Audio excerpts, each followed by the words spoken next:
5. Notre habitat est circulaire, bâti sous la forme d'un dôme.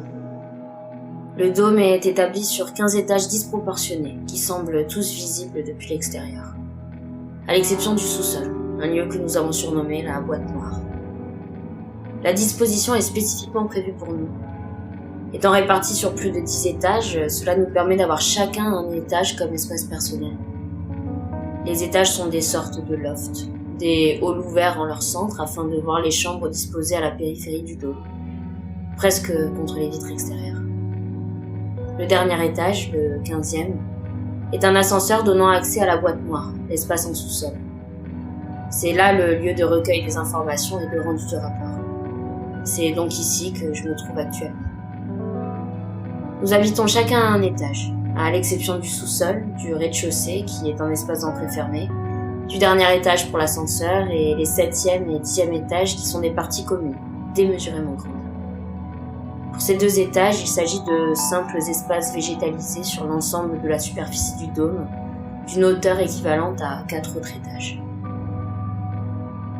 Mon étage personnel est le premier, appelé janvier et peint aux couleurs de l'hiver. La décoration blanche évoque le commencement. J'ai pu visiter les étages d'autres participants, c'est comme cela partout.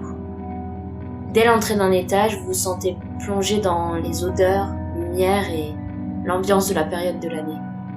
J'ai particulièrement apprécié juin et novembre, aux couleurs de l'été qui arrive pour l'un et de l'automne encore multicolore pour l'autre, à l'image de ces 2 femmes si réjouissantes. Mon étage, comme les autres, est particulièrement spacieux et bien éclairé. Pourtant, comme dans les parties communes, nous y sentons tous un malaise, une pesanteur. C'est une sensation effroyable d'étouffement permanent.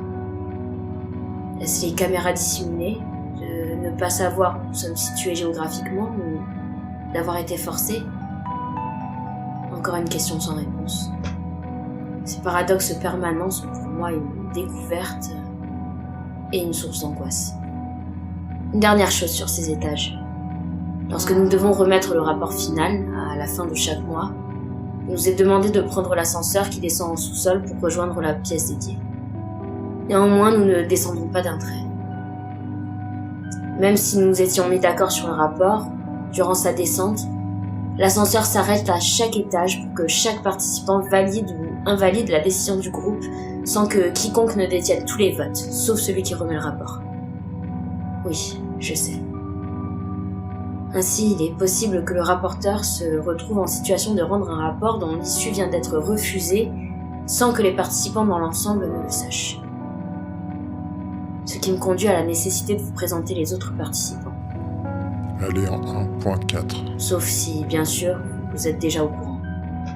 Dans ce cas, il y a des enjeux que je dois encore vous avouer pour comprendre les décisions du groupe. Dirigez-vous en 1.6.